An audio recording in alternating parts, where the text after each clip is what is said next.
Hello everybody, welcome back to HardReset channel. Today I'll show you how to easily turn on the HP DeskJet 4220e.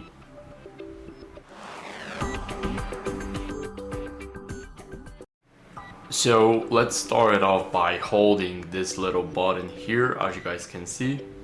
Now we need to hold it for about 3 to 4 seconds, so keep on holding. Now let go of it. Then it will start blinking and you'll see something appear on the screen here. So all we have to do is wait. And the process is very fast, as you guys can see. Now our printer is practically turned on. So this is how you guys can do that. Thank you guys for watching. Make sure to leave a like, subscribe, and see you next time. Bye.